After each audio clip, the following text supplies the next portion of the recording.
Meeting of the Niskuna Complete Street Committee to order and start with the roll call. Tessie online. Oh, hi Tess, how are you? I'm good. Okay, good. Carla Dougal is here. Carla, how are you? William Chapman, Chair. I'm here. Jim Levy, I see is on the screen. How are you, Jim? Catherine Kuzman is she? I think she emailed me that she couldn't come. Oh, done. Okay, Catherine. Brian Doherty's here. Brian, how are you? Thank you. Brendan Kennedy. Oh, no, it's Catherine. Oh, here's Catherine. Good. So Catherine Kuzman, put your hand up, Catherine, so the world knows who you are. Good. Tommy Nicky, is He emailed me that he couldn't come for sure. couldn't come for sure. And Maddie, our student rep, is here. Thank you, Maddie, for joining us. Okay. Privilege of the floor. If anyone wishes to offer a few thoughts, we're open and you know, you've got 5 minutes or so or whatever. We can't go too long because we do have an agenda that we have to get to. And I do want to say that we'll do privilege of the floor, but once we get going, we want to kind of keep our discussion with members. So speak your piece now, but feel free to send us an email or anything later on to us things to add. So privilege of the floor is anyone here or anyone else? Hi, Bill. I just Yeah. wondered if, as discussed, there was going to be an update on the Lock 7 pedestrian and cycle improvement. We did get the note on the or advisory bike lanes, which we're going to send out to the committee to take a look at.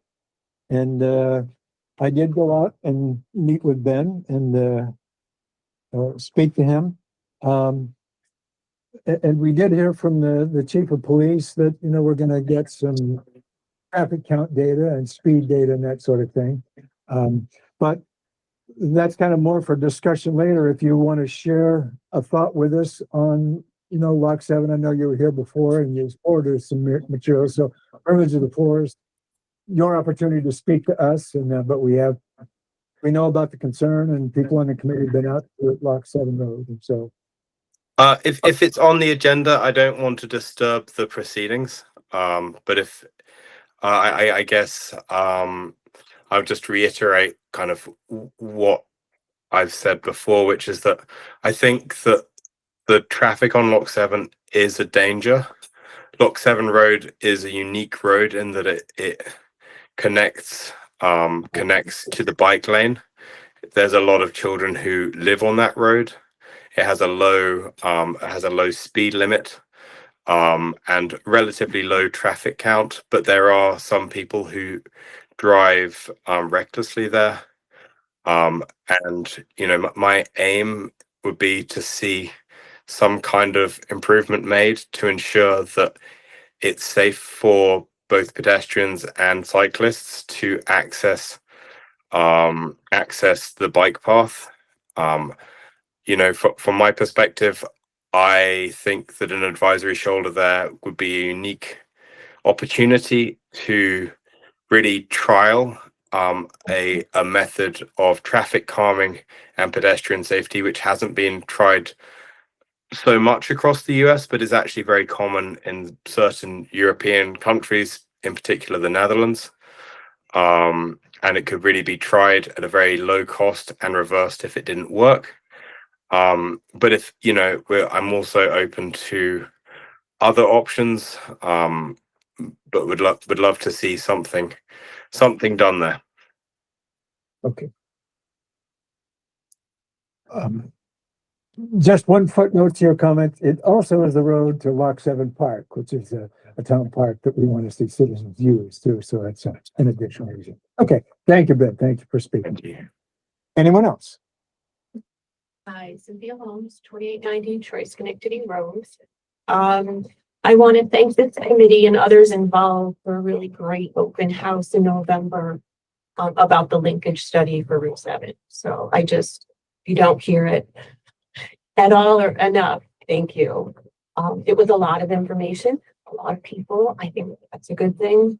I didn't know if the current online survey is the last one planned to go to residents. And if there's a deadline to complete it, I didn't see it. So I was just looking for some information of that. New to me was the concept of raised pedestrian intersections. I'm not that knowledgeable, but I know it was compared to the one on 787 and Dyke Ave, which is a commercial section. And I just like to remind everyone who already knows that it's 90% residential. And with the concept of adding more traffic lights to the 3.5 mile corridor of Route 7, one near my house, which I'm in favor of, I cannot imagine that it wouldn't be noisier. The constant traffic is one level of noise that after 32 years I've somewhat become used to. But because it is a freight line, a lot of heavy commercial traffic, the sound of slowing, speeding up afterward, and of course those who don't slow down bottoming out, I would most likely hear Birchwood and Leishakill. And if there's one added at Douglas, that would just add to that symphony. Something I would not support. I didn't know a timeline, and you may not know when the linkage study will be closed, when the concepts become the recommended, this is what we're going to do in front of Bellevue. And I tried to inform myself, but I really didn't know of the options of the red lights in the Bellevue corridor. Is there one that's safer than the other? And I didn't get that question answered. And it wasn't meant to be a trick question at the open house. That's certain, and if they're equally safe, I didn't know that. But I certainly saw the pros and cons, but that isn't what drives my decision. Because we obviously have a problem.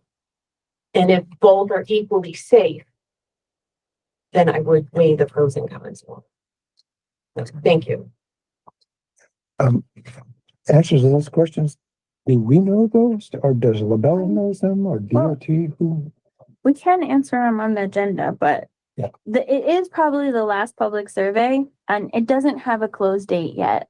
They'll announce the close date and then do one more push for public comment. But responses are still trickling in. So I think based on the number of responses, they were going to set a close date in like late December. And the lights, I believe, are equally safe. The reason that there's different configurations is because it allows different access to Bellevue. That's why. But feel free to send us an email if you don't get the answer. We can try to get you an answer back. Okay, thank you. Hi, I'm Matthew Rowe, 1076 Regent Street, kind of border of Old Niskuna and Upper Union Street, if you will. I just wanted to introduce myself. I'm an urban planner by training. I'm an urban planner. Urban planner by I do training. street design Okay. as my profession, and I just thought I would kind of offer that I'm here in Niskuna. And I'd love to learn more about what this committee is doing. Okay. Thanks for coming down. Any Route 7 questions or any things that you had in your mind when you came down? I mean, just quickly. I am definitely interested in the Route 7 study and anything else anything that we're going to talk about if that's the next order of business. But yeah. I live on Closer Park Road, pretty close okay. to you, but I'll talk to you about the first button stop sign at Region and Knott Street. That's one day, so Yeah. working on it. But anyway, thank you, Matt. Thank you for coming down. Anyone else? Jessica Beasley, 1271, which interestingly enough, when you're talking about 27 road. I'm just, here to kind of see what's going on, and it sounds like you're looking at things and you're moving forward. I will say, we've only owned our house for 2 years, and in that time, in front of my property, there have been 2 car accidents. So, I mean, I'm glad that you're looking at it. There is things going on. One of them didn't have a police officer show up. He was fairly young and trying to impress some girls in the car with him, and he had a friend retrieve the car out of our little burn. But the Oh, other, this is the driver or this is, the driver, yeah, Okay. yeah. Anyway, but I mean, I will say in that time, I'm both shocked, but also really happy that there have not been pedestrians hit. But it really is shocking when you're down there watching how people are behaving on this road. And especially, I'm the last house on the road. So it's that blind curve and then the little straightaway right to where people would stop to go onto the trail. And there are so many people that think it's like a drag race just right after you go past that. It's like very interesting to watch people behave like that. I know it's once you turn the blind corner in front of your house and go straight down to get to the, they- Sometimes they blow through the stop sign, sometimes they do stop. Interesting things are happening. So I'm just really glad that you guys are looking at it and talking about it, because some of the children on the road are my children, and I appreciate that. okay. So, but you see speed, what you consider reckless driving on the road as a resident? Yeah. Okay. Okay. Okay. Yes, ma'am. Oh, well, Block 7 also, and just here to find out what's happening and to add support to the issue. We have just, when Jessica was talking, it reminded me of that we've had our mailbox box blown into a few times. I've lived there for 25 years or something, and we've had to replace our mailbox. So some people are just reckless, and hopefully it's just a mailbox so far. What was your name? Ariel Panenberg, 1259 Lock 7 Road.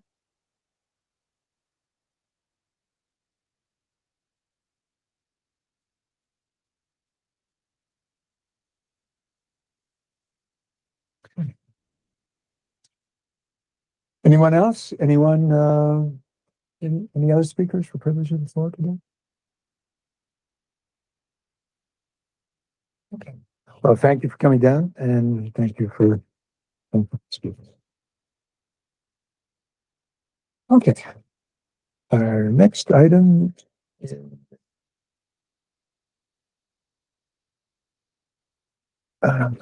Block 7 Road, or it was Route 7, I believe.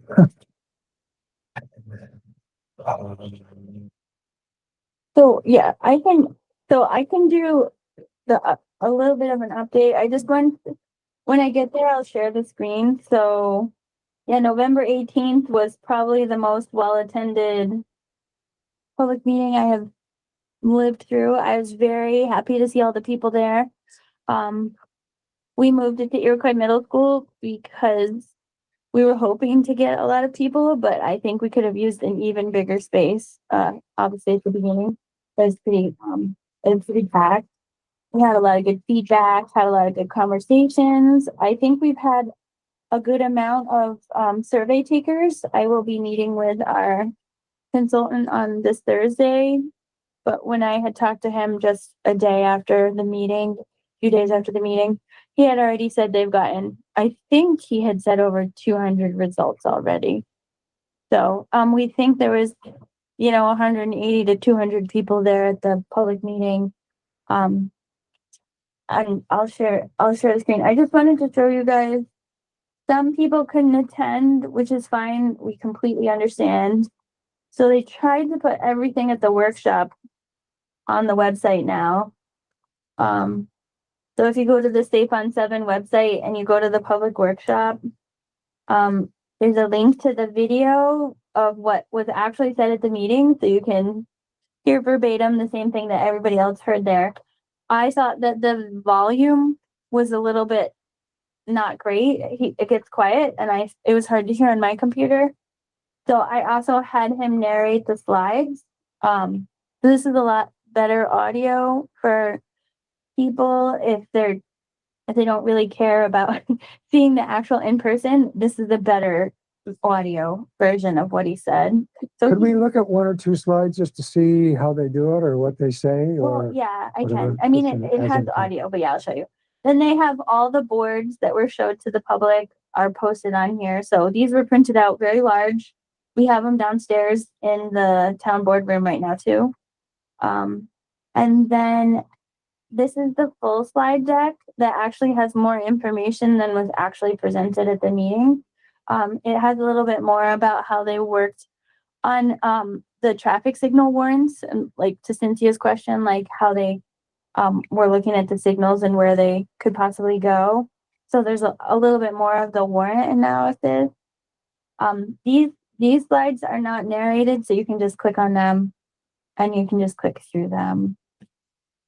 And it's just, here's the full slide deck. So the first are existing conditions, right, where they're looking at the road as is. So existing conditions is still here. It's existing conditions was all that upfront work they did before informing the concepts. That hasn't changed. There's a ton of information on the existing conditions web page.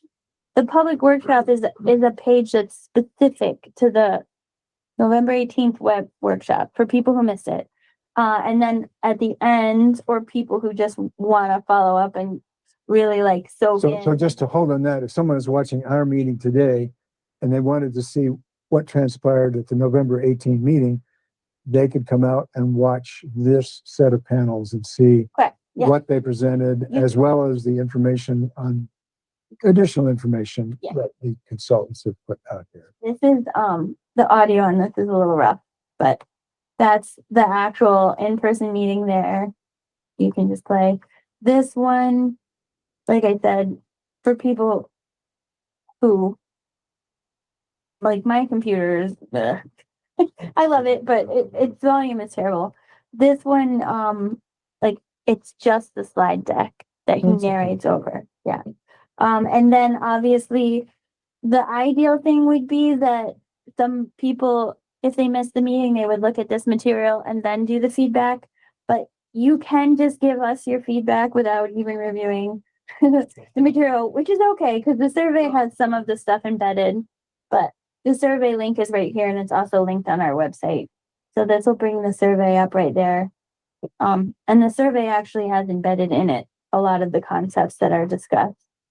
So There's no deadline stated by them or in this as No. to what the end date is if you want to respond to the survey and have your input considered. I mean, it's going to right, go it doesn't have an end date. I mean, a month or two or? no, what's the- it'll probably be the end of December. So we've got 30 days, you think? Yeah. for- We haven't Residents. announced the end date, like, but yeah, it has to have one. Okay. So when it's announced, how is it gonna be announced? Yeah, we'll do an email blast. Okay. Yeah. We're not interested in like not getting the information. It's just that people stopped, we just don't get any responses. At a point, the responses just drop off, so. So. That is, oops. And could we do just one panel as an example where they show us a panel and speak over it to tell us what's going on? I lost.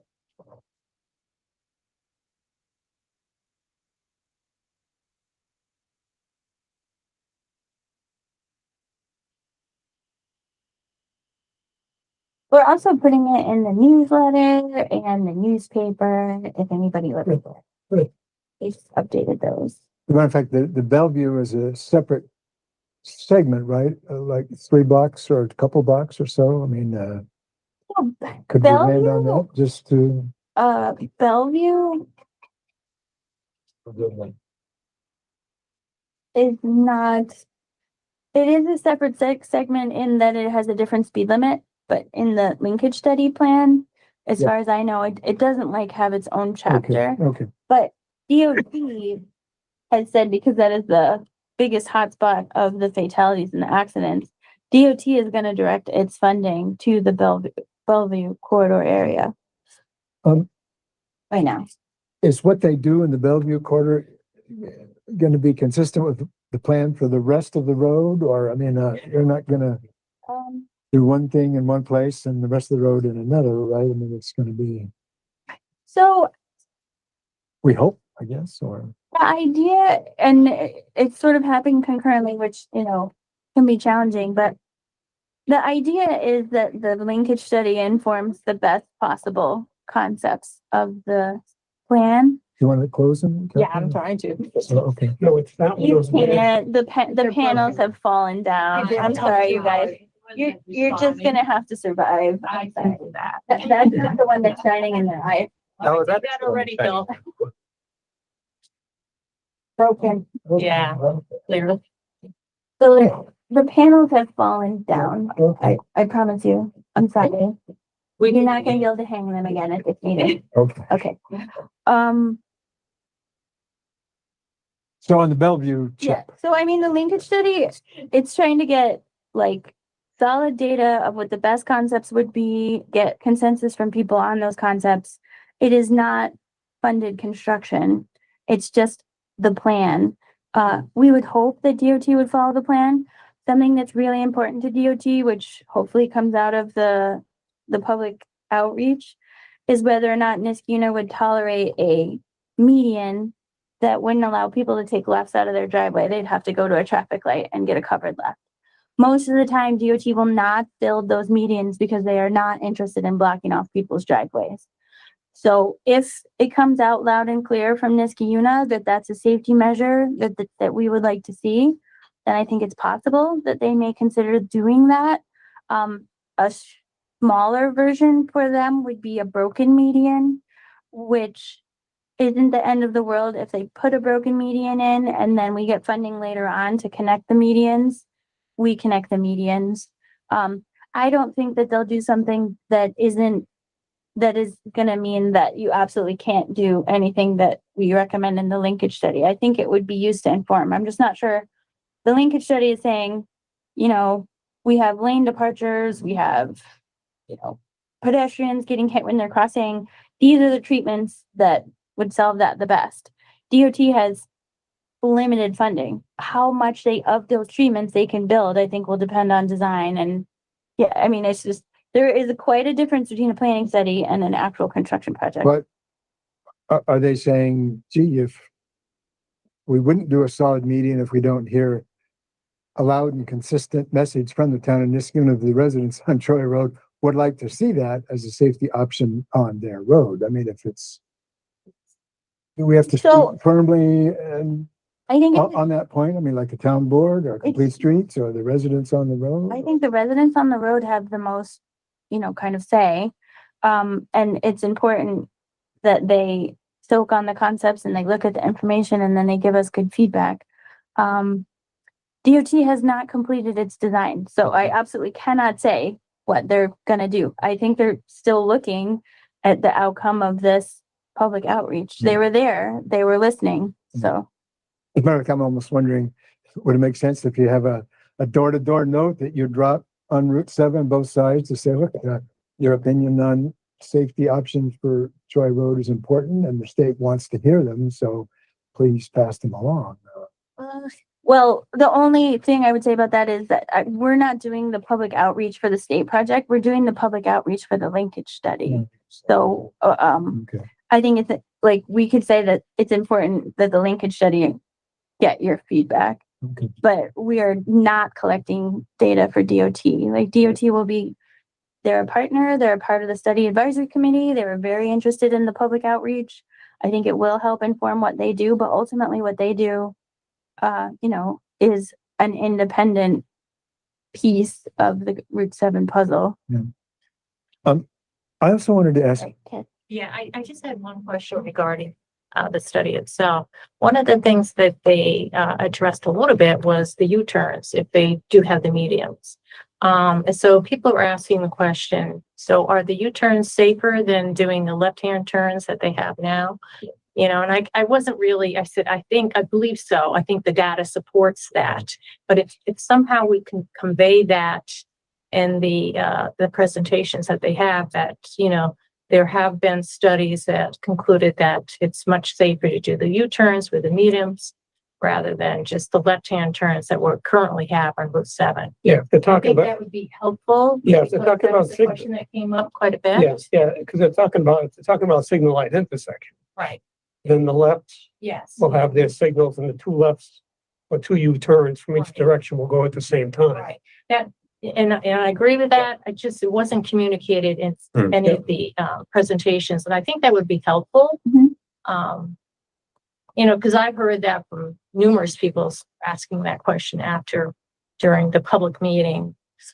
They weren't too sure about the safety of the U-turn. So Yeah. if that could be Highlighted. Is that something that would go in our newsletter if we had it, the town newsletter went out to residents about? I think if we point? prepared, we would have to prepare, I think, an additional slide or something to Yeah. highlight it. Yeah. And think say, we'll be hey, doing some of the feedback we've been getting is this safer? Yes, it is. Here's this information. Yeah. But yeah, I mean, I think we can do that. It's definitely safer. Okay, Yeah. that's what I thought, but I just thought, well, we need to have that confirmed and it should be included in the presentation.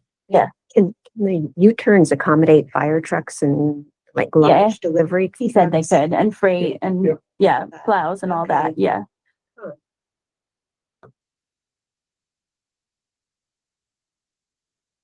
Some of the residents from Route 7 were actually saying, oh, they see some advantage to them personally by having the mediums because they think their property values would increase because it would be a safer street and people would perceive it that way. Because currently right now it's not, their property values are less than property on some of the side streets. No, it probably would increase property Yeah. values. Yeah, because you'd have that green space and the Yeah. trees, Yeah. and then it's gonna look a lot more like a residential street. Right. It's Yeah. gonna feel more residential. Exactly.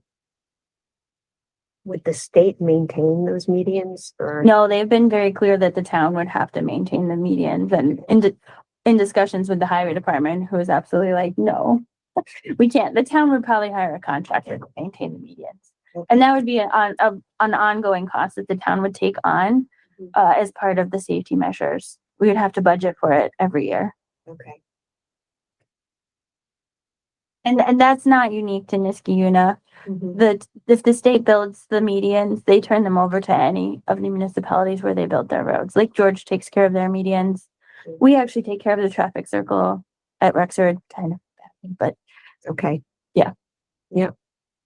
We get input on what's in the median, or is it gonna be evergreen bushes? Is it gonna be green astroturf carpet? Is it gonna be flowers or whatever? I mean, well, there's no construction documents ready for the median. We're still just in the planning stages. But yes, generally speaking, the state allows us to have a say. but they're like, well, you're gonna maintain it, so you get some say on what you want it to be, but if one is more expensive than the other, or If they were going to put a they're median gonna in, put it right? in. I imagine we would be allowed to have a say. It is interesting to watch the evolution of the median near, like the 87 interchange, and they have the median that had trees in little grates, and then like a hardscape. And now that at first it looked great for several years, and then all of a sudden these weeds started putting it, and so they took that out and they put grass in, and that looks great, but how easy would that be to maintain if you have a dry summer or? Yeah, there's a cost to maintenance. Yeah, it's, I mean, and town boards change, but in the discussions of the town board and the town supervisor, at least this administration is in favor of additional costs because of the trade-off of Safety in people's safety, lives. yeah, in people's lives and Yeah. people being able to cross the road and people having, and I mean, hopefully, like you said, it would be offset with the increase in property values. I mean, that, And there are drainage issues as well in people's yards, and so that would help that. as well. you can, yeah, some of the things you can do when you're putting that kind of stuff in is you can use grants for green infrastructure and stuff like that sometimes too. You just pile them all together and hopefully you get a little more money. Yeah. Well, a couple more questions myself, but would it make sense? I mean, is the planning board gonna have an opinion? Should Complete Streets have an opinion, say option one, option two, or Complete Streets have an opinion on the median or no median, or bike lane on the south side of Troy Road? I mean, we have our individual opinions that we submit and we encourage people to do so, but do we make a recommendation to the town board and they express the opinion to DOT on what the town would like to see, or Yeah, we, should we have an opinion or following our discussions, or what's appropriate? I mean, I think you guys can have an opinion. I don't know that, I guess I'm just asking for clarification because it's an opinion that's separate from taking the survey, right? Yeah, So the linkage study is still gonna be written up into a report. yeah, yeah, yeah. And then we would be allowed to comment and say like, yes, no, that's not what we want. I mean, if we're saying that we want, okay, here's the survey results, Complete Streets supported this, you know, that, Or would we convey our views to the town board saying Complete Streets Committee is a committee, we will recommend this, so that when the town board is speaking to DOT, that this is what makes sense and this is what we Well, I recommend. guess the question is, how does the information from the survey gets folded into the linkage study? correct. So how does that get folded in? Do they, if everybody likes a certain thing, then okay, it's gonna go in the linkage study.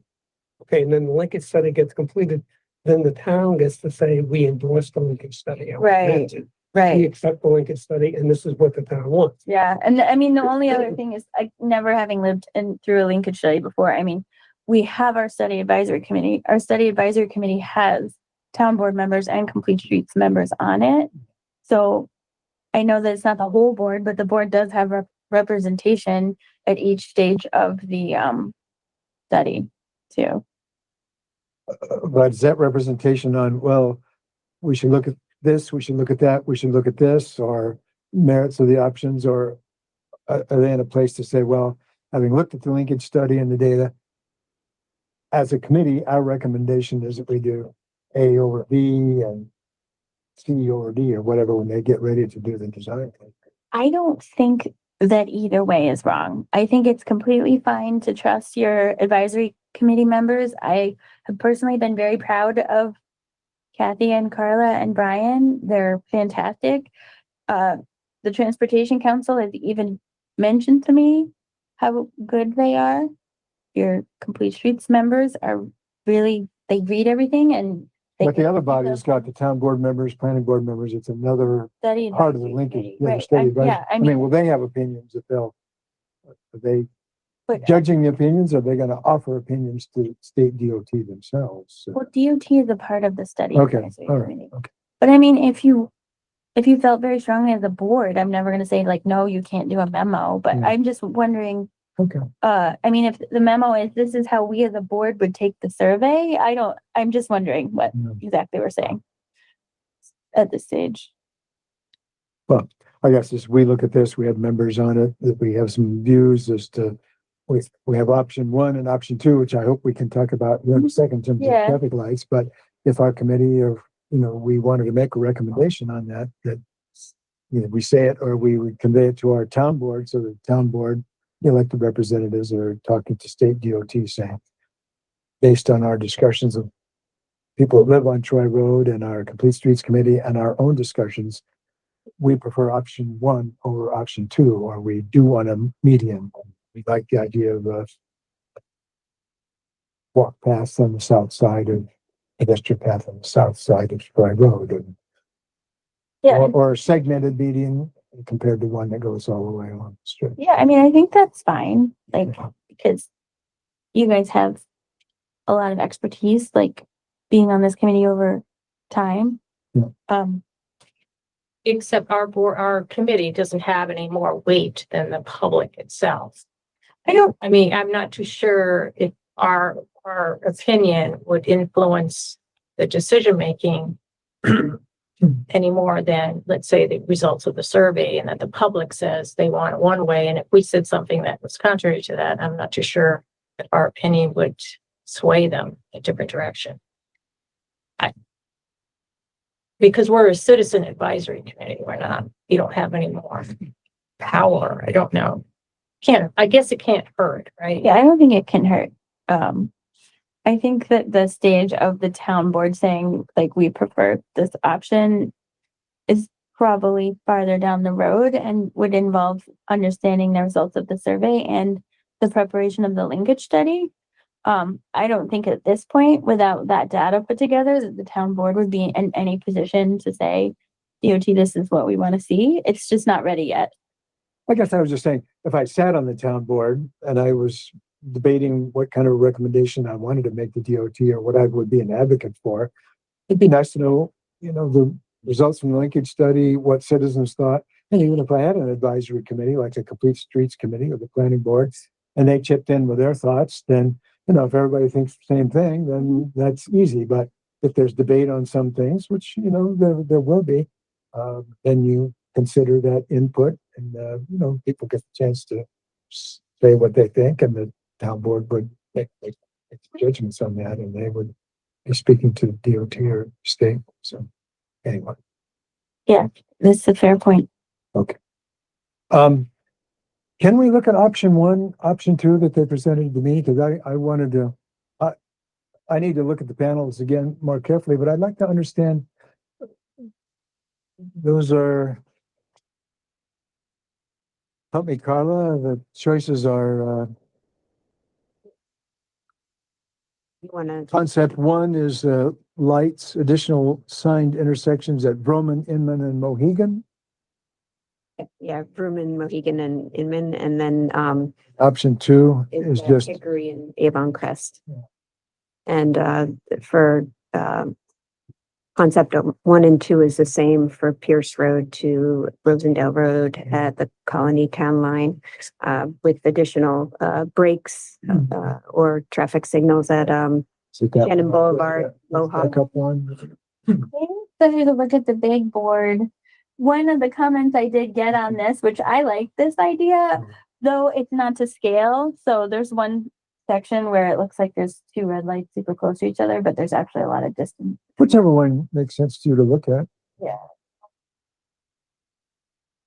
And So that segment is the same. But Shannon Boulevard, Mohawk Road, Pinecrest Drive, Douglas Court, would be the ones that are added. And there's actually quite a bit of distance between Shannon Boulevard and Mohawk Road. so the red circles is where they're going to put a new, Not going to put one. It's where the study recommends. oh, yes, I'm sorry. Okay. Forgive me. Well, so Yeah. people listen and it's very confusing to people. So I just Yeah. want to be really clear. No, you're right. Where we're Absolutely. Yep, recommending. yep, Yeah. recommend. So what could happen is that you may have just one traffic light as you go. Yeah, and I mean, That's also. he didn't really get into it, which it was trying to decide because there were 70 slides. So it was trying to decide, we carved out some of the slides, but it's hard to, essentially the only signal that might be justified on its own without any other signal is Mohawk because of the number of cars that come off. But the volume of cars that come off the side streets doesn't justify a signal in any other place. There is this wasn't presented, but there is a warrant analysis table in possibly. There should still be. It was in, you guys saw it, the warrant analysis table. Without the way that they're trying to get the DOT to agree to additional lights is with the sort of signalized breaks. So they aren't warranted by the number of side streets. They aren't warranted by really anything except if you look at them together as a group. So you can't just say, I want to see a signal at Bellevue. It doesn't meet the warrant unless it has all of the other seven signals that they're proposing. It's like a fabric of lights, which I can't remember exactly what it's called. Oh. It's farther down. Or does that mean to really get the effect, you need to adopt the package and not Okay. just one light, or? It's like Oh, a no, that's quarter to a half mile segments. They were trying to keep it at. I see. like opaque.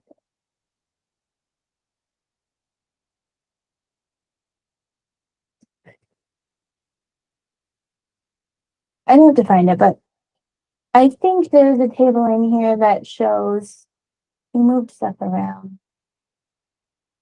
The way that you can convince DOT to get light. And, most of the time, any number of those intersections just wouldn't meet it. You have to put them all together. So as a committee, we all have to do our homework to walk through this set of panels carefully, look at them, see what the options are, and Yeah. think about what we want to You You recommend. may have taken it out completely, Yeah. but I can email it to you guys. Right, but there were different reasons, like the one on Shannon Boulevard, which really isn't that far from Mohawk. But there's a Luscious Hill Preserve, right, access to it right there, right before it. Right. So it provides a linkage for pedestrians and bicyclists to go from the south side, across the street, and then get to the preserve, the trailhead. Nobody knows that trailhead is there. It's there. Yeah. It's true. Is there a bus stop there as well, or There's a a what? transit stop there? Yes, Okay, there is a transit stop. That's the other reason. So I Okay. think, yeah. So there's all different reasons why they put them where they are. Yeah, option one basically starts a new traffic signal on Roman. And then there isn't a specific light for Bellevue. Like Bellevue would just have to take the U-turn. It's like a normal single family home. But this would just be a really big single family home. Right, yeah. So you have, Roman and then, Mhm. I think there's a group home on the corner there too, right? the state actually sold it. It's privately owned again. It used to be a group home. Looks like it's group. So option one Maybe it's still gets group an home. It additional definitely used to be. signalized intersection, proposed anyway. Right, and then, Roman, Inman, and Mohegan. yeah, and then the other one, because it starts the light in a different place, it has less of them, because they have to have a certain spacing. This is the concept that we've talked about a lot. It's the realigning Bellevue with Hickory, so that when you're going in and out of the hospital, there's a light. So that's very beneficial to the hospital. The hospital is obviously a big generator of traffic. And, that would be good for people coming and going from the hospital and the staff and everything like that. And Hickory is a perfectly fine connection, north-south, compared. So, I mean, we've advocated for getting this light here before. This light, we've tried to get it on its own. We haven't been able to get it on its own. That's why we put the whole bit of, okay, well, if we put one light here and then we space them out, then it meets that one warrant. But yeah, if you start here, then it spaces this out so that you only have 2 in this one versus 3 up here. But the space isn't a whole lot different. The main difference is that you're you're giving Bellevue its own, and it's not giving Bellevue its own light, but you're putting the light as a way that you can get in and out of Bellevue, and of course, people can cross. And that intersection is where most of the fatalities happen. So Carl- Because we think it drives people. Yeah, I'm sorry. Tell us the strengths of 3 lights there as opposed to 2, based on someone who lives in the neighborhood. Off of there, you would be putting a lot of burden on one road, the left turn. You also, you would be limiting emergency access to some neighborhoods, specifically mine. I mean, in terms of increasing time for that. You'd be looking at the school traffic. Actually, school traffic could still come through there, but on the way back, it would be impacting a direct route to school. And I think it's mostly just putting more of a burden on like one road for that. you mean when you have 2 lights versus 3 lights? Yes. Yeah. So you would think the 3 lights would be better because it would distribute the load better across the. Yeah. And Here's the 3. one of the residents who's very involved, Joe Yanchin, Eagle. Yeagle. Mhm. Yeah. he mentioned how important it was to, put a light at Brewman because that would, slow traffic down coming into, the hospital and such, but. The consultant original concept was Vrooman. I think he added in Bellevue because that's something that we've tried to get a grant for multiple times, and it certainly does work. But once you move the light to Hickory, you can't get two more there. So that's why, yeah. One thing we were talking about is that, you know, people right now are trying to cross to get to Bellevue at Hickory because that's where the bus stop is. But in this, under this planning scenario, the bus stop would also get moved to Roman. And so it's not, you know, people always want to go the shortest distance. You could build the most beautiful sidewalk ever, but if it isn't the shortest distance between point A and point B, they won't walk on it. You're gonna make your own little herd trail that is the shortest point A to B. So, I mean, I think the point is if you do it at Roman and you move the bus stop, it should be a normal place for crossing. Hopefully you wouldn't get the need to cross at Hickory there. If you But do you- move everything to Roman, I mean, it's a little farther, but it's not terribly farther. But this is not like crossing the co-op where if I don't want to go down and push the button and go across the street, and so I go across now and walk down. This is a road that you can't cross without having the benefit of a Right. crosswalk. And Hopefully so having, people would regulate that. you know, push button crosswalk and the bus stop there, that even if you had to walk to Bellevue from Roman, it wouldn't be the end of Yeah. the road. In other words, you wouldn't decide, I would think, to take your life in your hands to dash across. You would walk, maybe it's a few more steps to get to Roman. But if you have it there, then that does help the situation at Bellevue.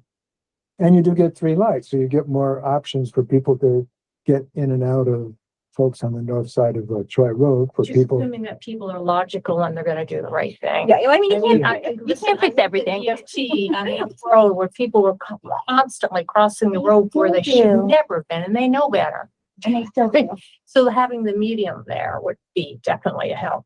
And even if it's not broken, you'd still have a Yes. median. So, you That's know, right. if somebody was gonna do Yeah. that. If you said, like, you mentioned that they may only put in one light, if they only put one light in that area, that, I mean, Hickory is the obvious choice. Right. For that. Yeah, so we were looking at not doing that, you know, sort of fabric of lights as the way of justifying them. We were looking at just one light at Bellevue. Then if you could get just one light justified, that seemed to make the most sense because it served the best. Is that smack in the middle of the whole segment? It is closer to the west. It's closer to Schenectady, but it's pretty close to the Yeah. middle. Yeah.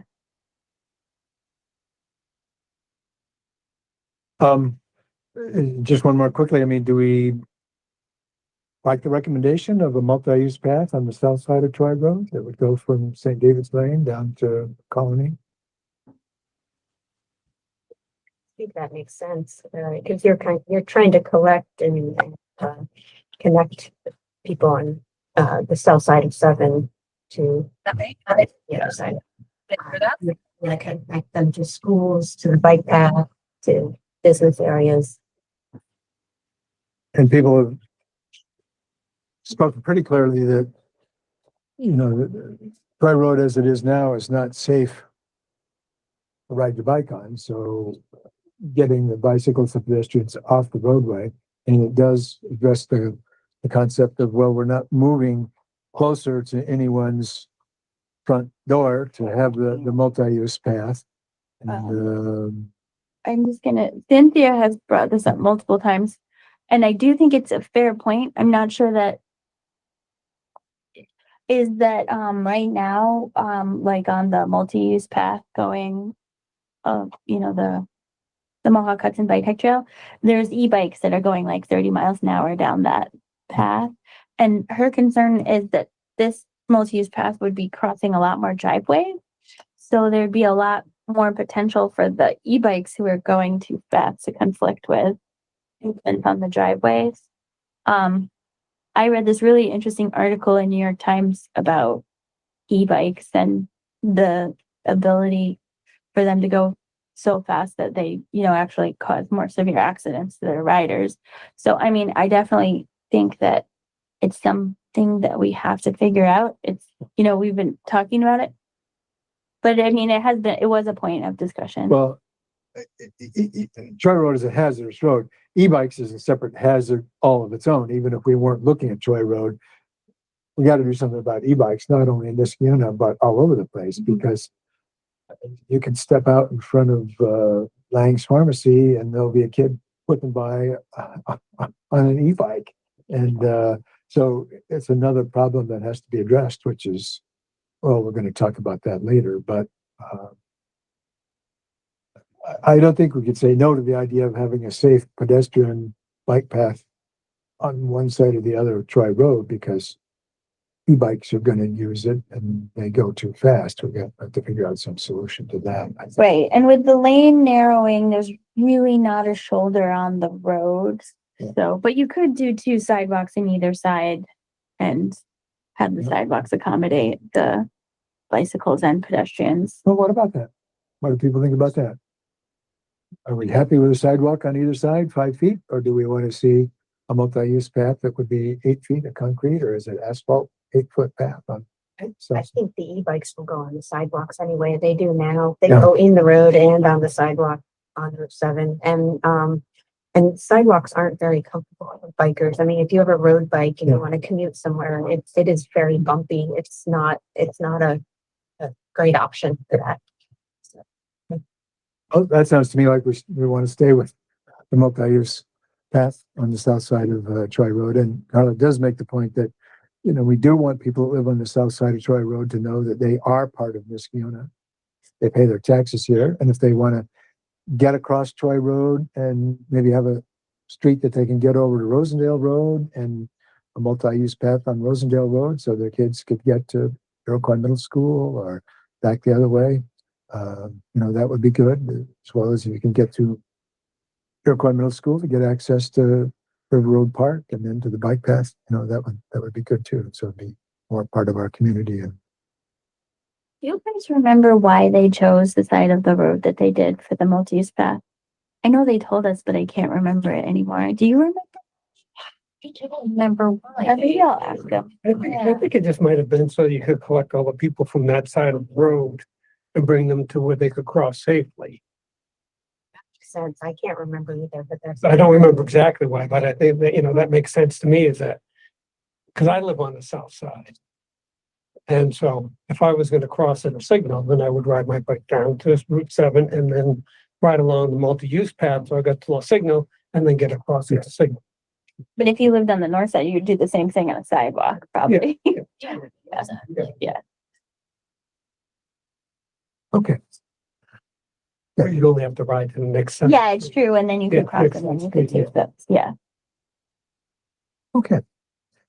Anything else on Route 7? Any observations, questions, or people have about it? I mean, I think we should all go through these panels, look at them carefully.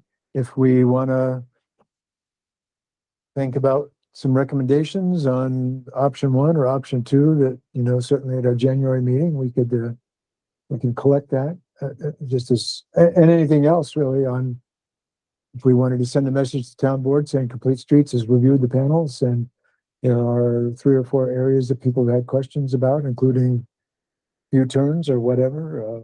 It's not my concern so much as it is some of the people I spoke to at the public. No, I think you're reflecting their concerns, Right. and so we Right. really should Yeah, it should. pass that along to the town board. Even if it's just an opinion, Complete Streets has an opinion, to pass along to the town board, just as another, since we have taken the time to look at this and say that. Do you guys want to say something about the medians? Like, I don't think that the Warren analysis is in here anymore. Like, maybe I can send you the Warren analysis slides, but one thing that was important with the signals is as long as they're coordinated, they don't even really add time to driving through that corridor. I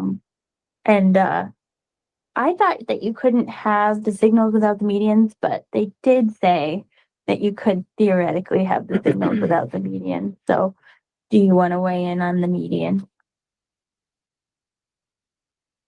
I mean, our committee Yeah, to make a recommendation whether or not to. Wait.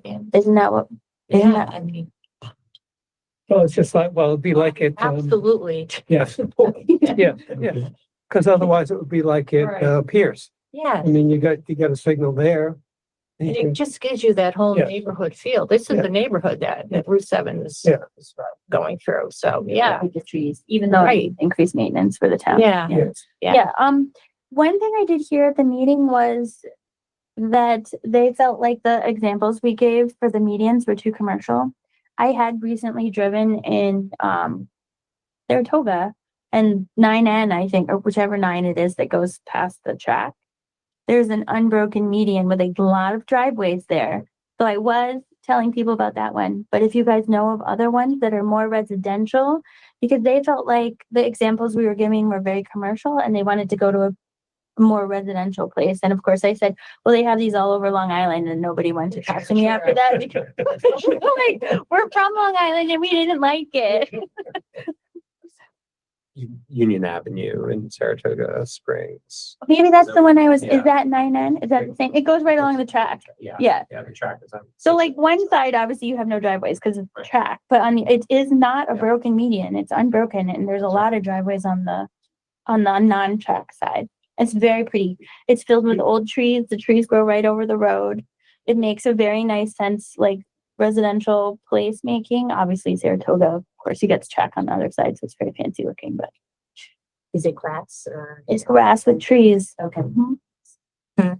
And I imagine that's a state road. I would think, oh, well, it's city. It probably In isn't. the city, Just yeah, kidding. but to the No, city, it's it's not a not. state Yeah, highway. nope. I learned that one. Yes, No, sorry, I can check.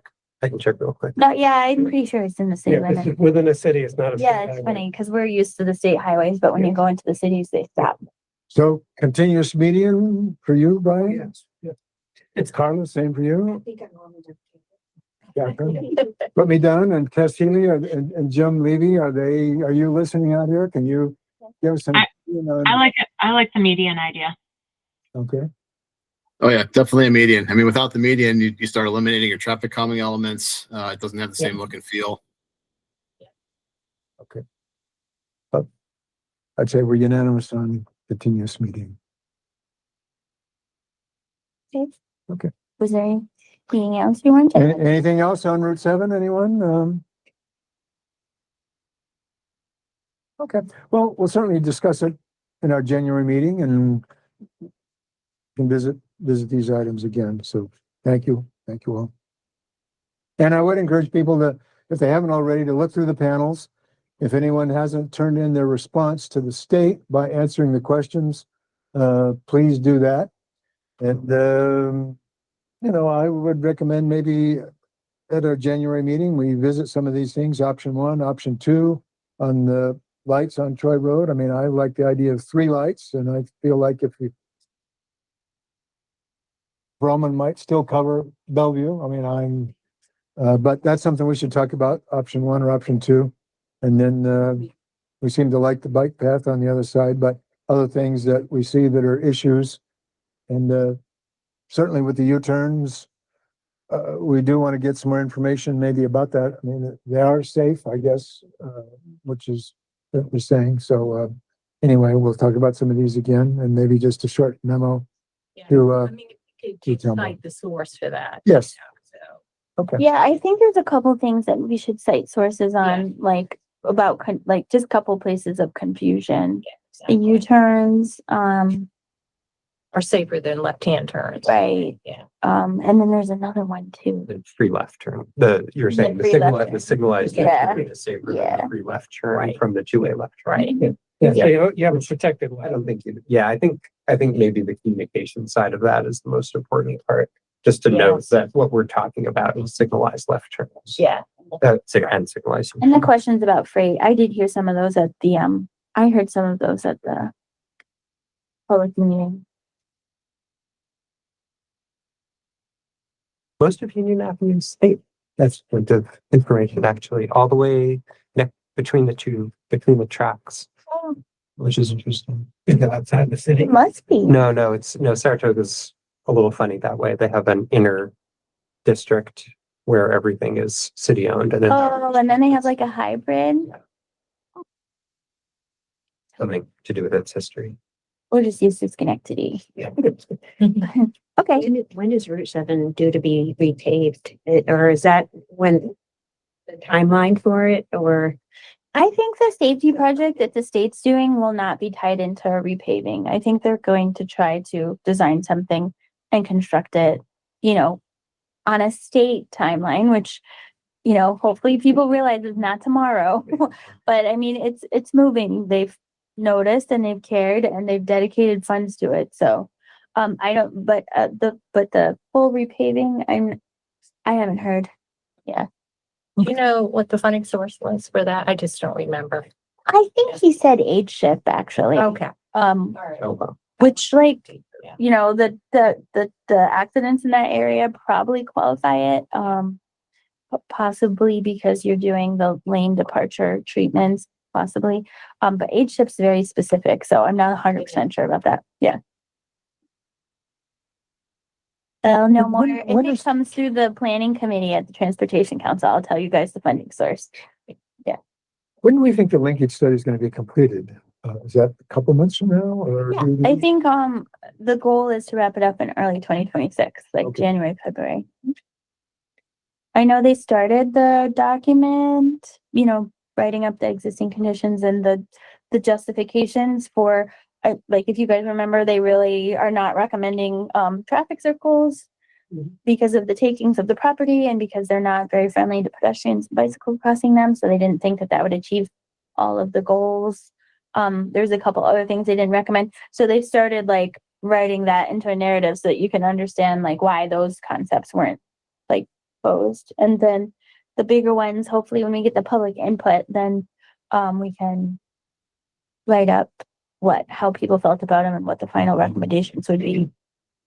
And once the linkage study is done, then it's really up in the air for the state to decide. Yeah. Are they gonna find money to do the work on Troy Road? Right. or- Well, there's, I mean, probably, I mean, like, if we were talking, I mean, this linkage study is huge. It goes from St. David's all the way to the town of Colony. Like, Yes. I don't think there's a budget in the entire United States that could fund the whole thing in one go. No. So you'd be looking at chipping away bits and pieces and making sure that the bits and pieces that you chipped away would make room for the more that you can work on it. So if you start with Bellevue, because that's where the worst accidents are, maybe you start with broken medians, but then down the road you can make them whole medians. Okay. Then you stretch that a little bit farther down the road as much as you can.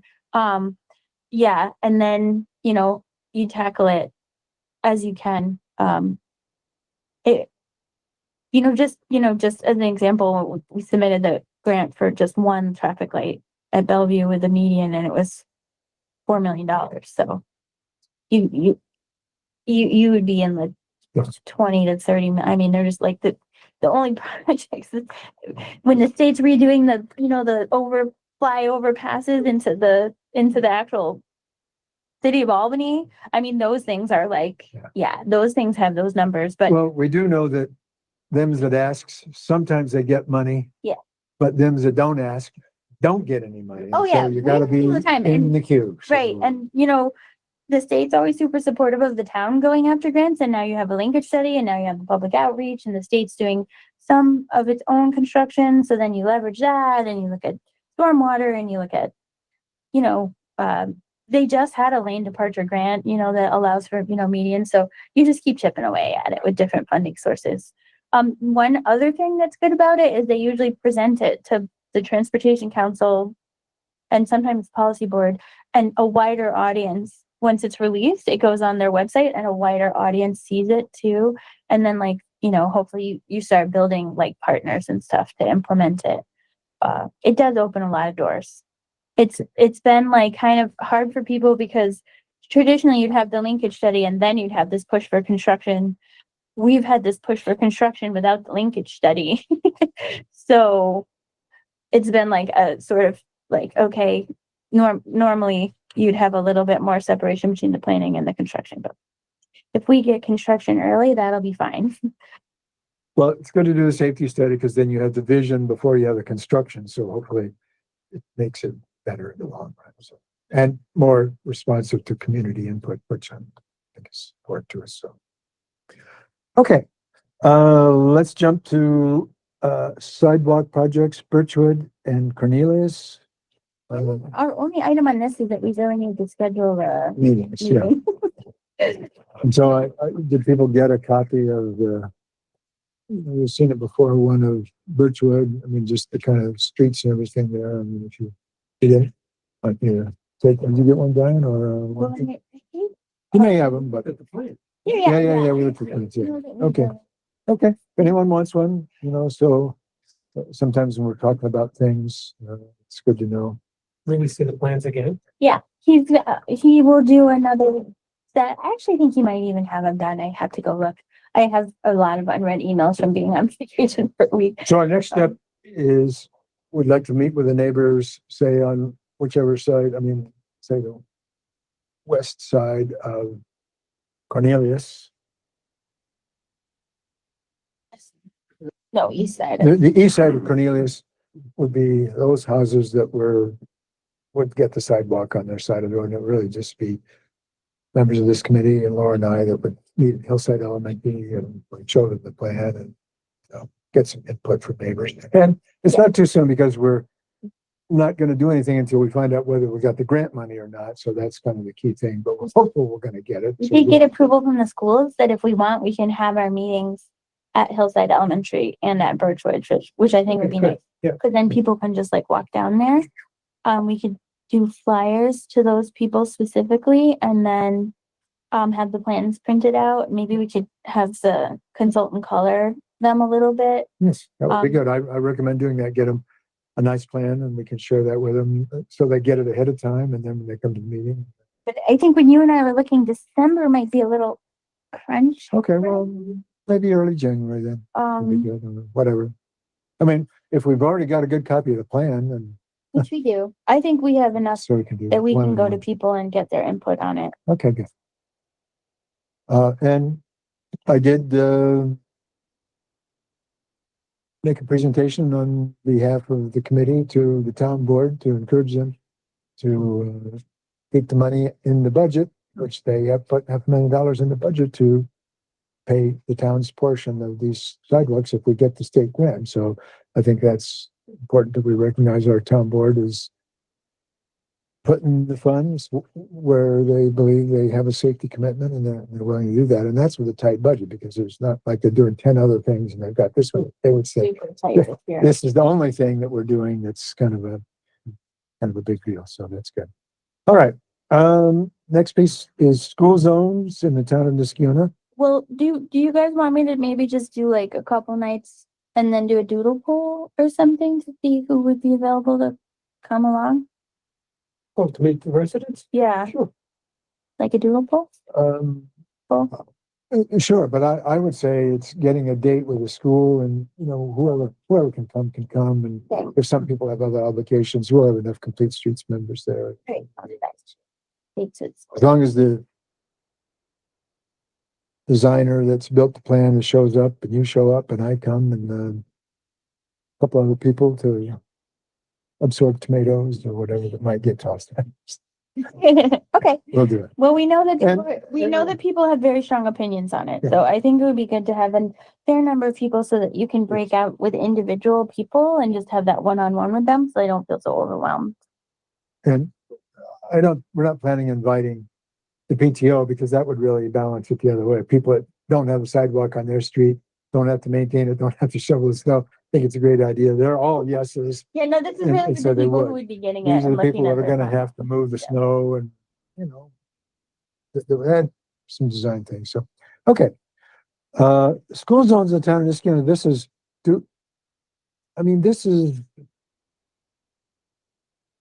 really, it's Rosendale Road where we want to work on this 20-mile-an-hour speed limit on Okay. Rosendale Road and then Craig Elementary, which Well, is a I state think road. there Do we is have to do? something, in front of even, Van Antwerp. It's really unclear if they have a school zone there. Actually, I checked after last meeting and there is a sign. So I know there's a sign, but I read it. It's not actually a school zone sign, right? It's a school crossing sign? No, there's that, but then there is a lower speed limit sign. Oh, for the lower the- speed limit sign. Okay. Yeah, that is what you said. So we do have a school zone that's already in place at Van Antwerp Middle School? Yeah, that's what they're saying, yeah. Okay. At least on Van Antwerp Road. Right.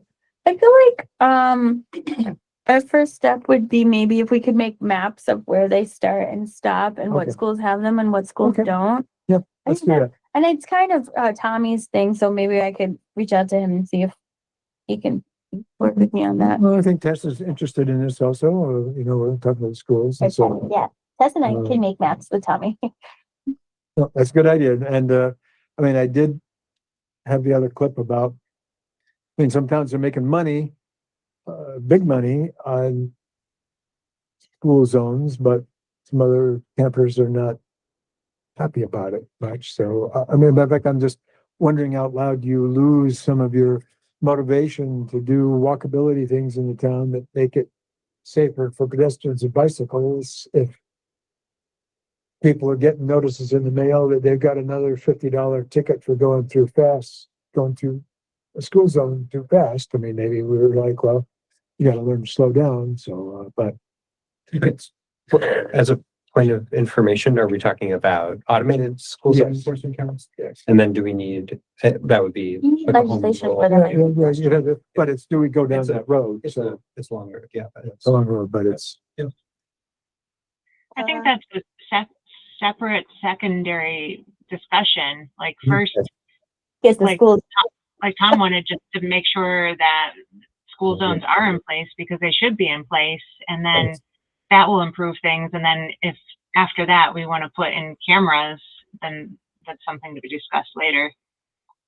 also, Belltown Road in front of Craig Elementary, it's Right. the 40-mile-an-hour speed limit there, is it, Yeah. does it, so if you get a reduction, do you go down to, how, can you only go 15 down? You go down to 30 or can you go to 25? So we need to get the answer to that, which is how low can we go on Belltown Road? And there's a lot of traffic there that comes from GE and Capitol that are going home, so, yeah. Okay. Yeah, so that's homework. Okay,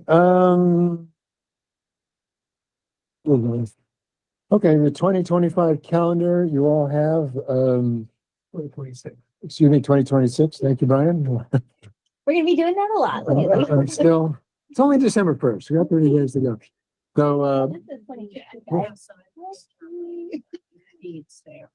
okay, Not this out at one video key. Yeah, I won't be around. You know. Yeah, just the last paragraph. you need a paper one, Brian? Thank you. Should be approximately 10 miles per hour.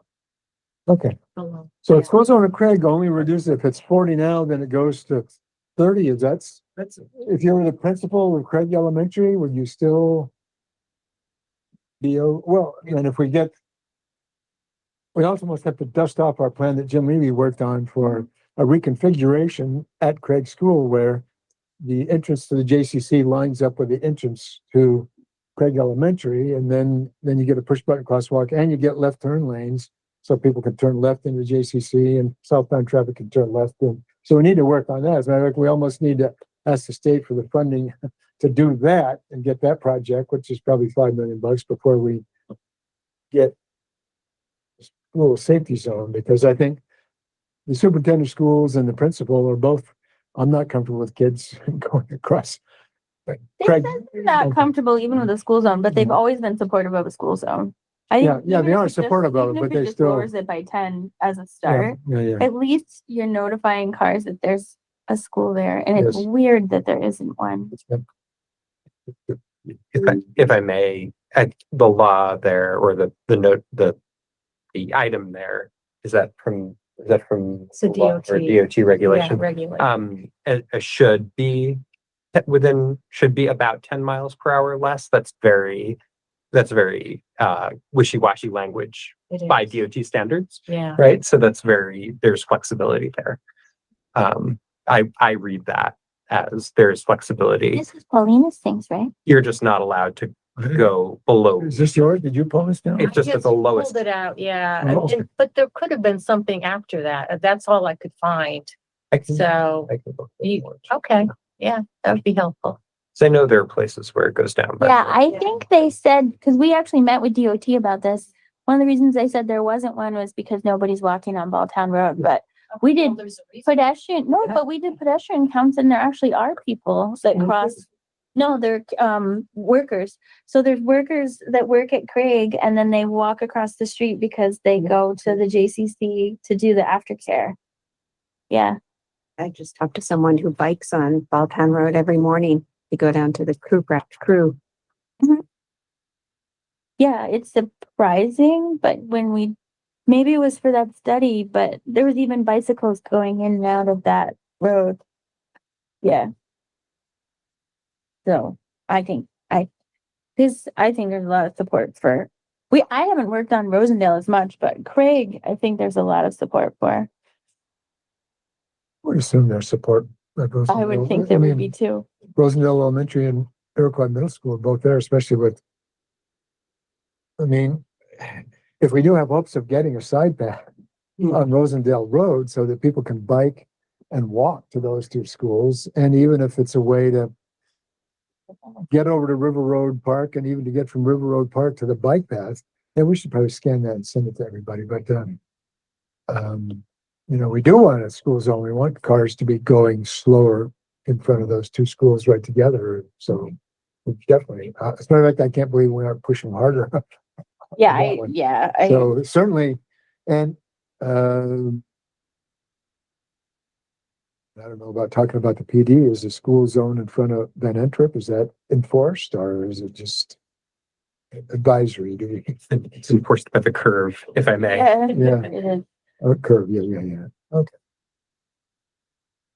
Okay, school zones. We got the calendar. PM still work okay for everyone? 3 p.m. 2 PM? Oh, yes. I don't actually think So that's a question of meeting time, 2 to 4, right? there isn't really any that's were to fall really oddly. I mean, we always combine the November and the December together at the end of the year. But, a lot of them seem to fall on a planning board day. That's double duty for you, right? You get complete streets and you're completely worn out. Okay. Then you get the planning board to finish you off. Yeah, thank you. But it's basically the last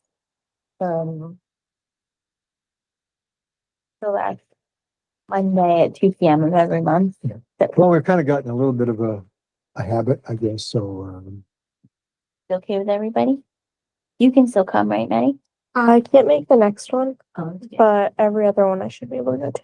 if you need me to send a flowery letter to the school superintendent saying we need you here, especially since we're debating e-bikes and you're going to be the savior of residents in town being clobbered by an e-bike, he probably would say, Maddie, you're going and I'm coming with you because I'm just as concerned about e-bikes as you. Okay, then do we want to adopt it?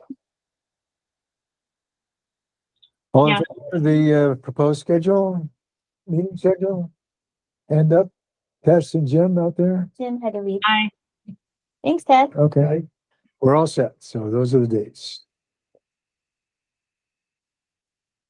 Okay, e-bikes. Well, we did send a note to Steve Feeney, and he did communicate with the Capital District Transportation Council. They're interested as well.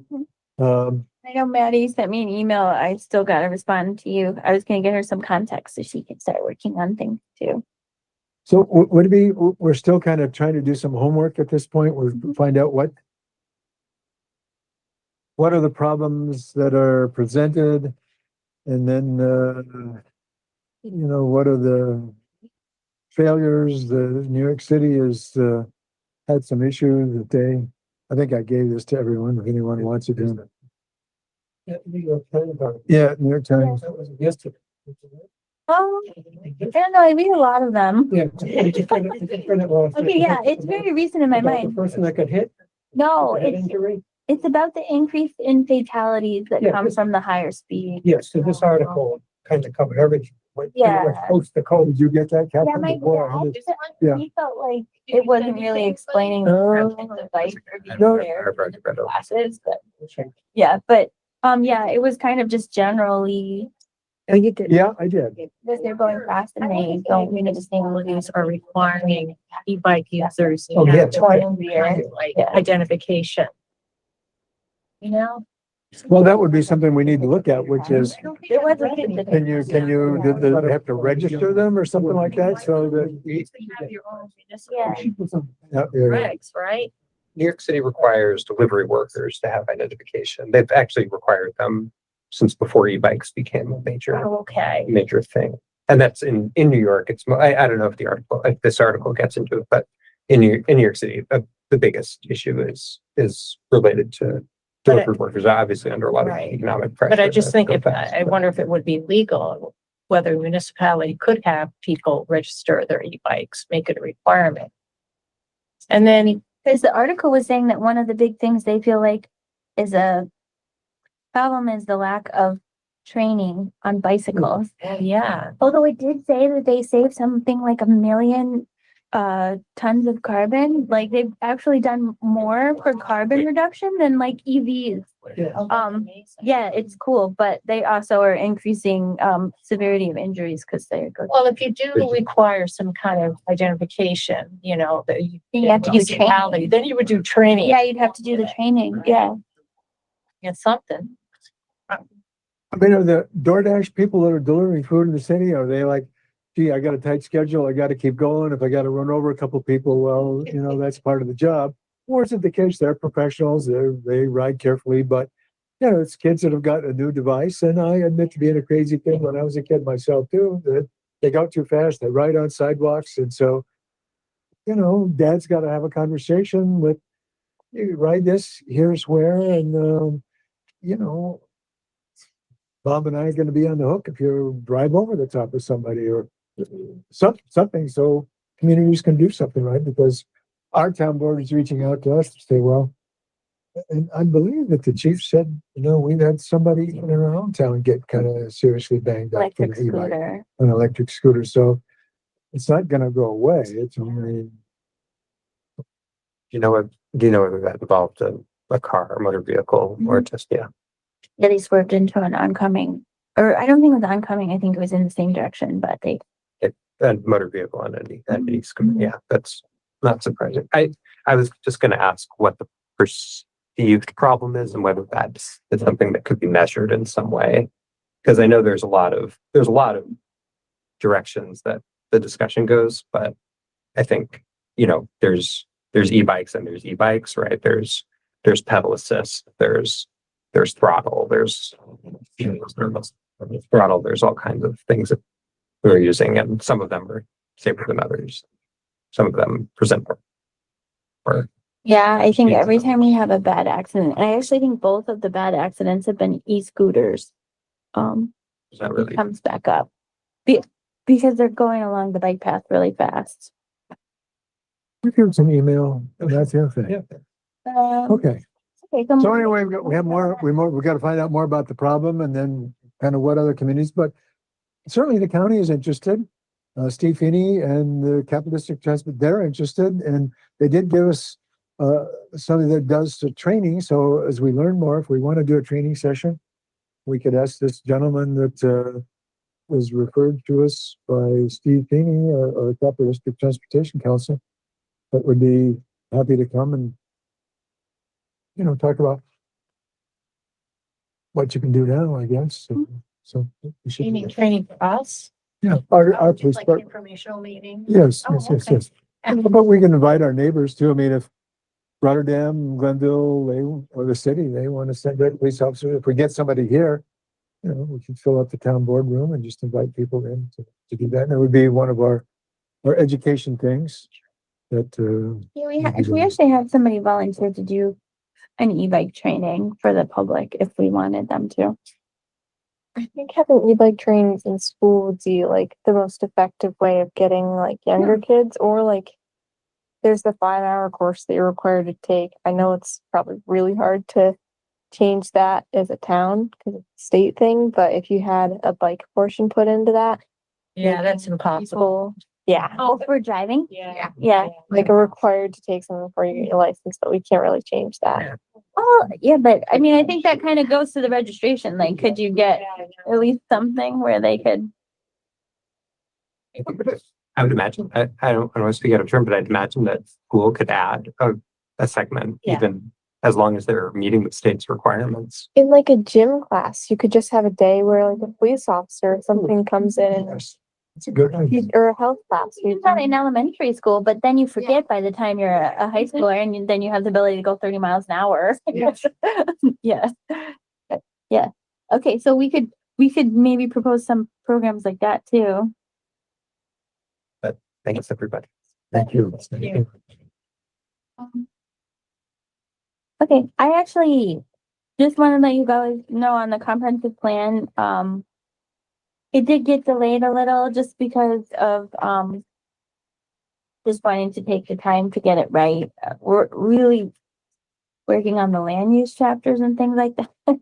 So I will get it around and get it to you soon, but it's no longer going to be completed by December 2025. More like maybe February. Well, we consume all the time available for any task that's given to us. And we want to do it right, of course. So while you've got us working, Oh, do you have keep the us, table? Yes, he sent it to us. keep us going. Bill? Yeah, I did send it, and I sent the little plan here also, which maybe you haven't had a chance to read yet. But, Oh, I'm sorry, I'm really behind on my emails. anyway, here's one for you, Trish. What I thought was, since we had organized our discussion on the transportation and mobility chapter, we kind of started with state roads, and then county roads. Where does the project number come from? So I started that when I first started doing the thing, so it's made up. So those are just completely. We'll do those later on. Oh, And so those are made up, but this table of contents, as you see right here, I mean, I state road, and so I did Balltown Road myself. And then I'm asking the Route 7 folks, Brian and Carla and Catherine and Jim, if they would look at the panels and basically fill in, Troy Road, State Route 7, which could be easy. Just look at the panels out on the Safe on 7 and drop all that information in and say, Bill, we're done. And then, we have State Street, so we'd have to put a couple items in there. And then the next one I had here were county roads. And so, and Catherine suggested, well, I think we have 18 county roads or 19, I should know it. But anyway, there's some that we have thought about, like I have Van Antwerp, Rosendale, Console, Knott Street, and I probably would add Grand Boulevard as well, because we do want the improved crosswalk done that's on Palmer. The other painted crosswalks on the other streets that they're going to do on Grand Boulevard. And, for years, we've been recommending new sidewalks on Grand Boulevard, concrete sidewalks. And so that's a wish that we want to put in there. So I certainly would put that in. And then, we have ideas about St. David's Lane and Pierce Road and other county roads as well. But, well, I'm always happy to do more if, we look at our big complete streets map, or we look at other spreadsheets that we've done on various projects that we want to do for the comp plan. I mean, we could certainly fit those in. And then I have town roads, which would be, take a look at our complete streets map, and we have some connections to various things, like we said, North Country Club, when they were working on the housing development on, Ruffner Road there, we were like, oh, there'll be a connection here, so these people won't be in prison there. They'd be able to at least walk or bike out, get over to Ruffner Road, maybe some people even down to Row Road that, would go that way, whatever. And then other town roads like Hillside Avenue, we want to get the side path completed there. So we need to ask the school district and National Grid and the Army Reserve Center to, hey, finish your segment of the side path. Bill, are you asking for people to help fill out parts of these? I'm gonna do it. Oh, you are? Okay. And then what I wanted to do was the comp plan committee folks, I'm gonna do the draft, and then Catherine and Carla and Jim and I will sit down and, go over this. Mhm. Then we'll send it to the full committee and say, what do you think about For these? appendix, yeah. For your appendix. And then if other people say, oh, you forgot this, or they're looking at the big map, let's add this in. And then you can advise me, do we want to give Dart Strayer and the comp plan committee, do they get a bite of the apple to look at things or make some suggestions or whatever? We could. And then obviously, well, if the town board approves the comprehensive plan, then all these would be in there. And then, and then I did the schools, which you'll see in there. We already had done the work on that, and we thought, well, these are suggestions to make walking to the schools all safer. So I just, I figured that's already done work, and so we're going to put that in. And then, if Format. I think it's good format. and the format, I really wanted to just sort of say, look, who owns this road? Is it a state, county, town, whatever? Who's got to do something? And then where's the road location? I mean, where do you want to do some work? And then What is it? a brief project description, like Bulktown, Aqueduct, road signage or other road modifications to reduce the number of fender bender accidents in the traffic circle where Bulktown Road and Aqueduct Road intersect. So we're having accidents there. So I'm saying signage, other work. And so, the other part of it is just really kind of looking at mobility, connectivity, or safety. If there's an idea there, then we want to say, well, how does taking this step contribute to promoting those? Why do you want to do this, and how is it going to make the town roads safer to do it? And I tried to capture it in portraits so that it will be a page in the comp plan, and the print's fairly snug. And my understanding of what Dart and Jim Levy and other folks were saying when we met with the comp plan is that, well, we have lots of ideas. Matter of fact, the ideas are kind of the culmination of people being on this committee or on the Safe Routes Committee, or just our planning board members, zoning board members, other people looking at the town for the last 30 or 40 years of living here. And people have ideas of, hey, if you do this, it'll work better. Just like when we had Joel Bezoin doing the apartments over across from Blatnick Park, we said, hey, Joel's building some new houses over here, and our pathway across River Road is down here, but it's just a painted path. The kids come roaring along. They take maybe a quick look over their shoulder, no cars, and they shoot across the road. So moving that crosswalk to right across from Blatnick Park is a good thing. It comes out the extension of Knott Street East and Windsor Drive. And we asked Joel to pay the cost to do it. So we get something done, and, we don't burn up our complete pumpkin pie budget. Do we have action items on it then? Yeah, I'm asking these folks if they will look at the items on Route 7, fill out the Troy Road one, fill in the items for that. If somebody wants to take State Street, they can do that too. And then the county, I thought what I would do is I'll take a shot at these myself and tell We me. put Pierce and Elisha Kill sidewalks because we started taking easements for them at planning board. Okay. Yeah. There's some electrical sidewalks. Okay. Well, you understand that Catherine was going to try to keep building the reservation on these, but now the reservation's getting bigger. It's Pierce, Elisha. Yes, I'll do it. Because I think this one in particular is long range, and you can almost put. I mean, I'd say long range, we should put all the county roads on if we only got two ideas for each one. Okay. Because theoretically, you don't know which funding opportunity is going to present itself. Like Carla was asking when Route 7 is going to get paved. Like if for some reason there's a big project on St. David's Lane and we have a recommendation, which we've never really explored that much, but we know generally, it's got tight curves and small shoulders. So either we get a bigger shoulder or we get a sidewalk, and then we can point to it. Okay. Well, the print's already fairly fine here. We'll attach a magnifying glass to the comp plan, but It's a good idea. I mean, the point is, Dart is saying, we have all these ideas, let's collect them, let's put them in here, and it says to a judge or somebody else looking at our comp plan, we are sharing our history, we're putting specifics in.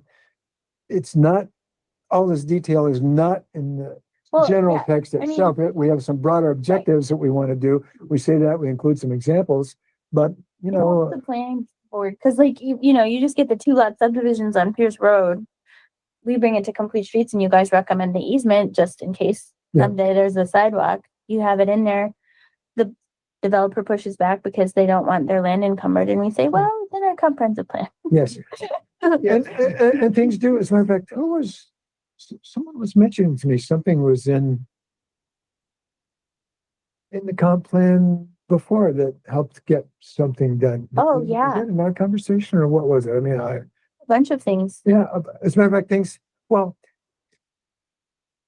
you talk about things that we prepare our goals and we do this, it goes to Capital District Transportation Council. It could be there's nobody from Niskuna there, or maybe Jamie Lahut or somebody, but they know that we're interested in it, and they could tell a developer working on Troy Road, well, Niskuna is interested because they got it in the comp plan that they want these things right here, so Yeah. they thought about it, I just, and they're telling us, so, I don't think you really Put it have in. to hold back on that type. Okay. We don't even really have to say necessarily why. It can just be, okay, yeah, that road is tight. It has no shoulder. So maybe someday we can. Well, we've captured it on the tape now, so, You necessarily have to identify each road, local Yeah, you road. could, But you can say various locations and say what you're trying to achieve is sidewalks.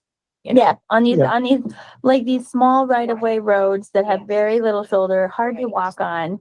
A treatment that would be good for like Glacier Hill Piers, Exactly. whatever. And you would can be give this. Examples, you Mhm. don't have to list all of No, yes, them. that's fine too. let me ask one more, option. How about if I also did our, town parks and access to ball cuts and like that? I think that's fine. Yeah. Okay, because we look at access and we're always talking about, well, how can we get 3 or 4 spots to get to the, No, that's fine, Bill. You don't, yeah, the we're on board. preserve on, Yeah, we're- what's We're, on? we're 12 minutes over. It's okay. We would Da- like that David's added. Lane. Oh, Reed. The Reed Sanctuary. Yeah, the Reed's Bird Sanctuary, where are there some auto parking spots to get in or other things, or just, we're asking for this to get, People to the access green to mall space. cuts Yeah, and no, bike green lanes. space All- is all good for those, so- people. Yeah, definitely. um, Did you notice all the beautiful Complete Streets connections in the linkage study presentation? no, that's what it was. That was telling me, hey, Bill, all of our work, They the complete streets, put stuff in. As a matter of fact, adhered to the plan, yes. yeah, they were, I just said, hey, we gotta put these ideas because other people One of are the gonna. reasons that they, is because they proposed a multi-use path between, Lock 7 and, or sorry, not Lock 7, Route 7 and, Rosendale Road along the utility corridor. Yeah. And then also Birchwood Lane. That was from you. Oh, Yeah. well, how doable is that? I mean, are they gonna be able to kind of guide us on that? Because when we. Oh, I had no luck. Yeah, I wouldn't remember even you. I know you said that, but I think it helps to have it in a linkage study plan. There's no Yes. question about it. Right. Yeah. And, It has to be someone other than me. It has to be someone like Laura that reaches out, in an Yeah. official capacity. Or Not a just They're, citizen. no, they're really hard to work with. And I think you're, Brian is the anchor man. Once we've gone through the nice people, then we're gonna hit him with a heavy hitter to get stuff done, so, That was another thing. I think you also, under Birchwood, have they already put the multi-use path between Douglas Court and Birchwood Elementary? no, but that's something that we want to do. As a matter of fact, when we asked the school district, I sent the request to Mr. Mumday saying we're asking the town to go ahead to put the money in for Cornelius and Birchwood, but I copied him and he sent me a nice note back saying he would like to have a get together with Complete Streets folks and the schools to talk about more connections. Yeah. more connections. And Yeah. so we're gonna, I did, well, if I haven't sent it, I do want to send him the school thing, but He has been great to work he with has and been very very good to work with. supportive And so, of Complete Streets connections. yeah, and so we want to explore that. As a matter of fact, I would like to get our priority letters, maybe we could visit, get them out in January or something like that. And so we'd sit down, because I believe the school board members are very supportive of more walkability to schools. And so we have a set of folks that, they would say, hey, the town is doing their piece. So they're spending some money on Cornelius and Birchwood. They have Plum Street done. They've done some crosswalks. And, we want to do our part too, especially if we're already doing some construction, like the work that they're doing on Van Antwerp. Well, if we need to do some sidewalk aprons and some other stuff, let's have a nice apron when you cross Palmer to get across.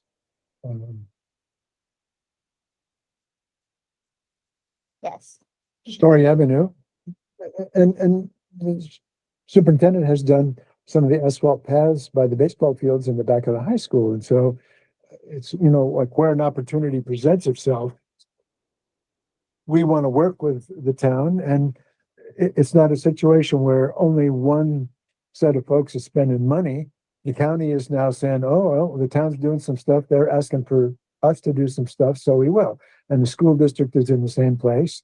And, Metroplex and even the state of New York looking at our thing that we want them to do some things. But, we still want the modifications in front of Craig School. We still want a sidewalk on Balltown from Crescent down to, whatever. So, we just need to get together and ask them. So I think we're doing really, really good. Anything else for this meeting? We still have 12 minutes left if we're on Billy time. We've gone 17 over if we're on Laura time or church time, but Well, I reserved the room until 4. I just wanted to let you guys know, I think I told you this, but Jordan and I wrote a grant for safety improvements, police related, for signage, and it did get approved. So I'll be working on hiring a consultant to place the signage at intersections. I think we're focusing on extra signage right now at Birchwood, Van Antwerp Middle School, and Route 7 is going to get those permanent. Your speed is signage signs at the lower speed limit. So when you hit the 40, it'll flash that it's a 40 and it'll flash your speed, and they'll just be installed there permanently. can I spend 5 minutes on Troy or Lock 7 Road or? I mean, can you go really fast? I guess. We do have the advisory bike lanes that was sent to us. I have walked Lock 7 Road and met with Ben, and they do have young people on the road, and he's given us, example of where there's a painted lane in the middle of the road and you have bike lanes on the other side. Now, I think we're still need to talk to the police chief and the town attorney. Are these legal roads, or are we willing to try something that we haven't used in the town, like maybe a speed hump, or So I referred it to the police chief and I referred it to the highway department. Our attorney is out on leave, medical leave for a month, so we won't be able to hear back from her for a little while. Okay. But the chief of police, like I said, wanted at first to put the data collection out there and really see what the data says about that road. But looking at these, and I think we did send them. Did we send everything to the committee on Lock 7? Did we send Ben's thing with the? I think so. Lane in the middle? I think we did. But anyway, they're saying they have some issues. And I also, as I added, it is a road to a town park, Lock 7 Park. It's a park that we do want residents to be able to use it. We want them to drive by, so the residents are safe there. And also, I don't know whether a side path that just carried you down to the corner where, the people live on the road would have a path to walk along that they wouldn't be in the road, because I'm worried if you got speeders on the road, I'm reluctant to encourage bikers or, pedestrians to be out there on the road, but then, we need some other options. So, they've suggested some things to look at. So and obviously the town board will make the decision, but it's a question of whether we want to think about trying something. And would like to try speed humps that's recommended on Birchwood Lane. And we've had other residents, people on Wyoming Avenue that have recommended those. And I encourage people to drive on Springsteen over behind Colony Mall so that you get the feel for what a speed Those- hump is. Those still get quite a bit of pushback from highway and police, just so you know. Yeah. Just so you know. Well, that's something to overcome. That's why residents and us, where it doesn't tear up a snowplow, I don't get the impression, the snowplow guy in, You don't need Colony- to defend them to me, Bill. I'm just letting you know. well, no, Like, that's a talked public about- meeting. So, I mean, in order for some of these things to happen, I mean, you may have the highway superintendent or other people that, or maybe some of our elected officials are not sure about them, but we need to try them. And then if it works on a road, then we can say, you can drive on a road in this, where we've got this. And it has benefits that it slows the traffic down without having to have a police officer on that road all the time. And the residents on the road like it. It doesn't tear up your snow plows. It's a doable kind of a thing. And if it turns out it's not doable, then we learn our lesson. But I'm a big fan, but we did talk about them on Birchwood and I already got pushback for them on Birchwood, just so. But I think that on the Lock 7 Road, I think that would be a good option. Because I'm not sure, what would be the humps or using the no, the humps. advisory No, bike lanes? it's because that, I'm not sure that is legal. Yeah. And that's something the lawyer would have to talk about, but there's nothing that looks like that in the Manual of Uniform Traffic Control Devices, which is somewhat the Bible of what you can do with, Yeah. with striping and signals and all the other things. I think that's ASHTO. I think it does say that it's very good for straight roads, but Yep. they don't really recommend it on curves. And there's obviously a Yes, couple correct. curves, yes. So, but I think that's why the police chief wanted to start with data. If we could get the state to get off of some of the money they owe us for taking the park, even if people drove it, and ask yourself, would it make sense to have a side path on Lock 7 Road going down to the park that would come, Being Some- adjacent to the road? yes, adjacent to the road? Yeah, I mean, it would have to be on the north side, right? Yes, it would. Couldn't be on the south side. No, it's a steep drop off. Yeah, it's almost like you have to be raised. Yeah, you'd almost have to increase the width of the roadbed Right. in those. Well, wet you'd have to areas. trim off some of the soil around the corner when you go around I the mean, that curve would there, be but ideal. That would be ideal. But I think the lady that has the house right there probably would say, I'm okay with you doing that. and then- They would. And then further down, you'd probably have to put a pipe in for the water because it's got a barrel pit there now. It's very but then- swampy there. It's Yeah, very well, you put some piping in or whatever and carry the water down, but Right. it's not just those 12 homeowners. I mean, it's a road to, Oh, I a town agree. I think park. it'd be great. and then especially if you want to get bicyclists and other pedestrians to use that road. I mean, maybe it doesn't make sense if you've got the bike path already there, but these people get access down to the bike path just by going down the road, and then they have to go on the straight part, so. I mean, I don't know, There is a maintenance issue with that too, though, with with the multi-use path, you'd have to maintain that for snow Yep. and such, and how many people are using it. yeah. I mean, I do- Would it be an access way to the bike path? Yes, and I do, one of my neighbors actually, I think he goes down that way to access the bike path to go to Albany. Yeah. Yeah.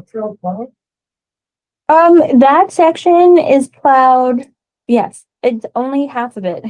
It's plowed from there north to GE. Okay. Yeah, and then the south part of it isn't. Yeah. Or maybe it's the other way around. I'm not 100% sure. We only plow pieces of it. Okay. Yeah. Well, anyway, to Ben and the other folks that came from Lock 7, we are looking at it, right? And that's what they wanted. So we're gonna find out if things are legal. We'll get some traffic data. I encourage you to just drive the road to say, well, especially if we can get the state, now maybe there's other things you want to do in the park, but if they said, oh, we did have 250,000 we were supposed to hand over to you when we gave you the park, and we're willing to do it. So if you want to use it for a side path, you have to put some piping in or do some grading or whatever, you know, that could be something that you could do. So it's just a question of, is it worth doing? And, you know. Okay. I'll entertain a motion to adjourn at this time. You people love this meeting. There's no hands are going up. Oh, there. Motion adjourned by Brian. Is there a second somewhere? Carla Duggal, all in favor, hands up.